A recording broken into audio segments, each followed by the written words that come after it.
this is the second recording. The goal is 10 minutes. And I'm doing something unusual today, which is it's about my third day of being pretty solidly sleeped out. And generally, I avoid this at all costs. I've been scheduling most of my everything to be sometime afternoon, so anytime I screw up my sleep schedule, which tends to wander, I have the option to sleep late. Except if it wanders a little bit too much, it doesn't quite stop. And it's a really huge deal for me to keep it as steady as possible, because the second the sleep goes to hell, everything else does it as well. And it's really hard to tell what the everything else is, because it is kind of all over the place, and every time a major puzzle piece crashes, it impacts all the others, and you end up with these systems that don't make any sense, that sometimes you don't even know are systems or are important, because almost everybody around me treats it like inconsequential happenstance to always be tired, to always be hungry, to never have any breaks, and to always have this air of normalized exhaustion. Now, this doesn't work for me. Normalized exhaustion makes me absolutely insane, and I don't like the way it feels. Sometimes it feels like you're fuzzy-headed, sometimes it feels like anxiety. And pretty much, if I can avoid it, I do. So, the thing I keep coming back to is circumstance-dependent memory, and also mood. Basically, it feels like we're very different people, depending on where we are, what we're doing, and who we're interacting with. A classmate of mine today, because we were doing mutual coaching sessions,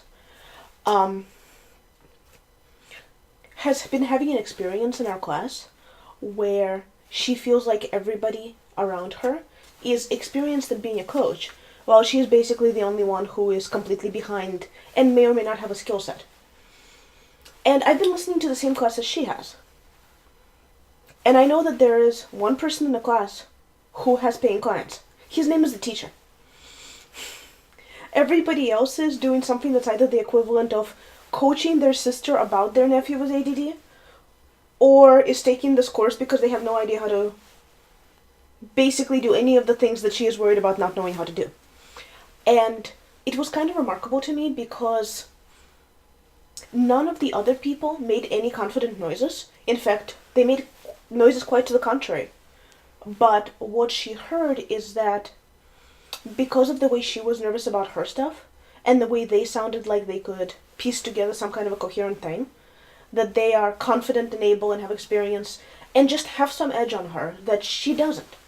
And that just isn't the case. She's not an experienced coach yet, but she's not bad, and she's not behind the curve. And just because she was nervous, it was not obvious to her. She was worried about sounding like the first person who volunteered to be a practice person, who was really confident, but not very good. And there's always this disparity between the people who speak first and therefore make public mistakes, which is okay because they get better at it too, and the people who stood in the background and see that somebody else is confident and are afraid that they will do all the bad things that the first people to go do, or worse. So there's a huge difference as to how reality feels day to day, also based on whether or not you're coming into it confident or nervous, what happened to you earlier in that day, and what your expectations are. I mean, basically, if you tell somebody that they're going to do great, they have a much higher chance of walking into it confident and therefore performing better than somebody with patterns of failure or some concerns about their performance, or somebody who just hasn't been given sufficient instructions or sufficient practice. So I've mentioned that the big one for me is sleep. And there's no real way to describe the difference between the way I am on 4 hours or even 6 hours of sleep and the 9.5 that I usually need, sometimes 8. And also food and hydration, not just how much of either you have, but also when and what. And that's a really long conversation for later, but I just wanted to touch on it.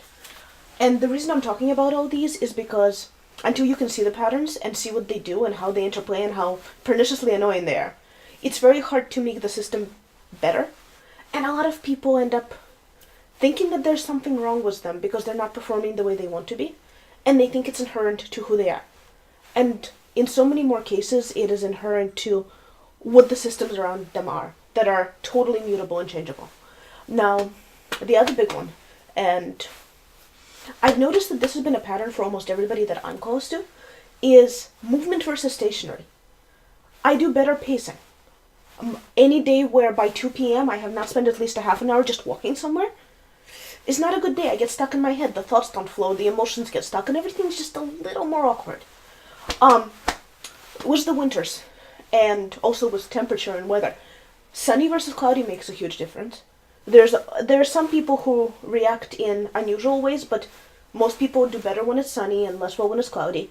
We're using like 30 greenhouse grow lights in our house this winter, and it's making a difference. It's about the best December I've ever had. But it would have never occurred to me to put these hideous blue lights all over my house in order to make it look like it's sunny, or look like it's not so cloudy. Also, temperate versus uncomfortable. People do better when they can move, when they don't want to either sit in a chair or hide in a cold shower. Also, wearing pants versus, well, other options. If you're dressed for the thing you're trying to do, it tends to go better than if you're not. Routines. I hate routines. I find them annoying. I am bad at keeping them.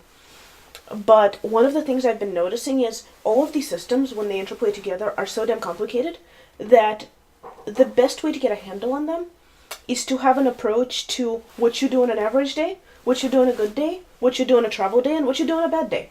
And hopefully have the routine so in place that there is not a lot of thought that is required in it. Also, people do much better when they can do mental shortcuts. And if they don't have good mental shortcuts and stuff surprises them, they end up doing whatever. And sometimes it's really bad, and usually if they do enough whatever's in a row, the end result is not comfortable for anybody.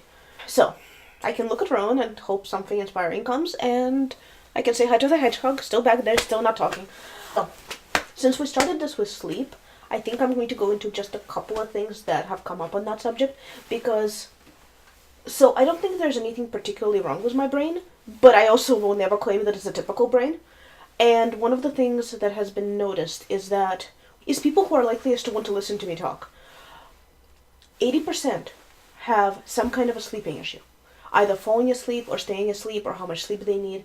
In my case, I have a little bit of an offset sleep cycle. I kind of want 25-hour days, maybe 26. And any time it pushes forward, it walks. So there has been a whole bunch of tricks I've been using to try to manage that. And some of the ones that have been working best is ramp-up cycles before bed, a completely dark room to sleep in, and I've been using micro amounts of melatonin. I don't recommend it or not recommend it, but the thing to research there is most of the dosages that are sold are way too big. If you take too much of it, it interferes with sleep. The whole darkness thing is important. Also, there's this thing going around that if you need sleep, you're lazy or unmotivated or there's something wrong with you. So there's a couple of things true about that. One is you need the amount of sleep you need. Two is that's the cleanup cycle in the brain. That's basically when all the things that might mess with you get sorted and put away and made to work. And they've been doing some stuff about depression and things like suicidal ideation. And in the research that is now coming out, the difference between kind of coping and really not coping is about an hour of sleep a night. So, if you're getting 6 or even 7 hours of sleep and you still feel awful, see if you can figure out how much sleep you need where you never have to wake up with an alarm. I have intentionally structured my entire life to as little as possible ever use an alarm.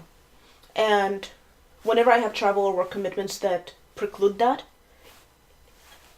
it's not the stuff that makes me at my best.